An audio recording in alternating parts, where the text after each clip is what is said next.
Be honest, ako kahit nasa bahay lang nanonood kahapon, mga chika, hindi ko talaga mapigilang mapangiti eh. Diba? Kumbaga iba talaga yung aura, iba talaga yung atmosphere kapag si Kimi tsaka si Paolo ay inaasar.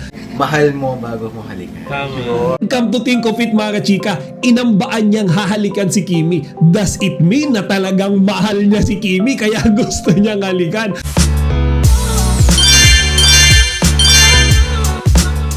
Magandang araw, mga chika. Raiden po ulit ang inyong Chika Patrol. Bago tayo magsimula, mga chika, inaanyahan ko muna kayong mag-subscribe dito sa ating munting channel para palagi kayong updated sa mga latest at nagde-trending ng mga showbiz balita. So here we go, mga chika, at nakabalik na nga po tayo. So medyo matagal-tagal din akong nawalan ng content, and to share it with you guys, nahack po kasi itong YouTube account ko. And unfortunately, it took them a long time, mga chika, para mabalik sa akin yung access nito. Okay, kasi kasama rin na hack yung email address na ginagamit ko dito sa YouTube account na to. So at least good news, mga chika, kasi ngayon nasa akin na ulit yung account, kaya tuloy-tuloy na ulit tayo sa ating chikahan. Ngayon, though medyo matagal-tagal ako walang update sa Kim Pao and then mga showbiz news, don't you worry, mga chika, kasi updated pa rin ako. Okay, lagi ko pa rin sinusubaybayan yung ating mga iniidolo na si Kimi tsaka si Paolo, kagaya na nga lang nung kanilang mga ganap kahapon. Okay, so sino bang hindi kinilig nung pinapanood sila sa ASAP Live? Diba? Kasi I think everyone will agree with me na lahat tayo ay miss na miss natin habang nakikita si Paolo na hinaharana si Kimi, mga chika. So kahapon nga ay napanood ulit natin yan. Just a heads up, mga chika, yung performance nila na ginawa kahapon is tape yan. Kumbaga, it was done 2 weeks ago na. Okay, kung naalala nyo, 2 weeks ago may mga naglalabasang video na ini-interview nga sila sa stage ng ASAP. And kahapon nga lang nila ipinalabas yan, mga chika. Kaya naman ang dami na namang mga Kim Pao fans yung kinikilig mga chika. Lalo na nga dun sa part, mga chika, yung mismong mga ASAP Live host, si Maymay Entrada tsaka si Mr. Martin Rivera ay pinaglalapit si Kimi tsaka si Paolo, yung parang pinagbabangga yung katawan nila. Sino bang hindi kikiligin doon, di ba?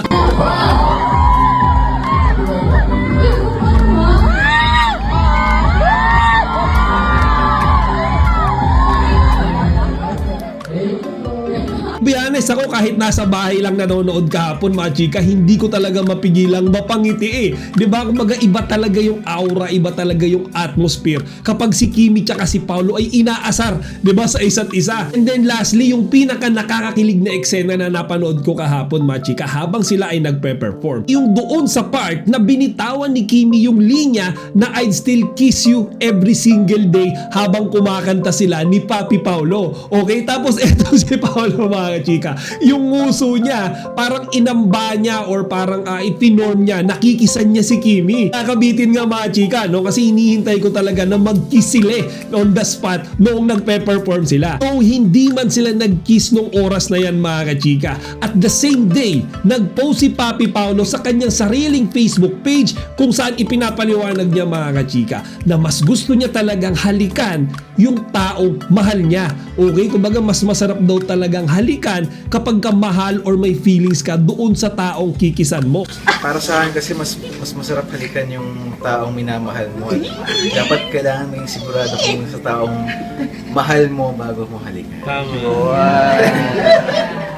Come to think of it, mga chika, inambaan niyang hahalikan si Kimi. Does it mean na talagang mahal niya si Kimi kaya gusto niyang halikan? So yun, mga chika, napansin ko lang yan, and nakakakilig talaga yung performance sila sa ASAP Live kahapon. Actually, medyo matagal-tagal na rin, simula nung napanood silang magkasama, di ba, na nagpe-perform. So kahapon lang ulit yan. And aside nga sa ASAP, mga chika, kahapon din, Sunday morning, ay spotted ang Kim Pao na sabay nagja-jogging. Okay, so ang dami ring natutuwa dito, mga chika, kasi di ba lahat naman tayo kapag nakikita natin sila na sabay nag-workout, di ba, nagbabike or nagji-jogging, laging kumpleto na kaagad yung araw natin. So kahapon, mga chika, ang daming nagkalat ng mga picture sa social media na sabay silang tumatakbo. Ngayon, I think it's somewhere around Makati ulit, mga chika, pero hindi ko lang sure, pwede nyo ilagay sa comment section kung alam nyo kung saan yung lugar na pinagjajangigan nila. Kahapon, mga chika, umaga pa lang ng linggo. Nung napanood ko yung paayuda na yan, kumpleto na kaagad yung araw ko. Kasi alam naman natin mga chika, kapag silang dalawa ay magkasamang nagwo-workout, hindi lang yan basta-basta jogging di ba? Laging workout date yan. Kumbaga after no exercise nila, paniguradong may pinupuntahan sila ng magkasama. Nakakatuwa din mga chika kasi marami na silang oras ulit para mag-exercise. Diba nga dahil tapos na yung kanilang shooting sa kanilang movie na My Love Will Make You Disappear, mga chika, mas mapapadala siguro natin silang makita na magkasamang nagja-jogging, okay? Or maybe nasa gym or nagbabike. Siguro mga chika, expect na tayo ng madami-dami pang paayuda from Kim Pao sa mga darating na araw. And before we end this video mga chika, gusto ko lang din i-share sa inyo etong mga recent post ni Kimi tungkol naman sa kanyang pakikipag-bonding sa kanyang pamangkin na si Rain. Okay, actually it's Rain's 16th birthday mga chika, and makikita natin kung gaano kasaya ang ating Chinita Princess for her niece. Okay, so actually may mga ipinost pa nga si Kimi ng mga pictures ni Rain nung ito ay bata pa. Okay, di ba? And gulat na gulat siya nung ito ay 16 na nga. Parang sinasabi niya na ang bilis ng panahon. Mismong siya hindi makapaniwala na yung pamangkin niya, nakalaro niya lang dati.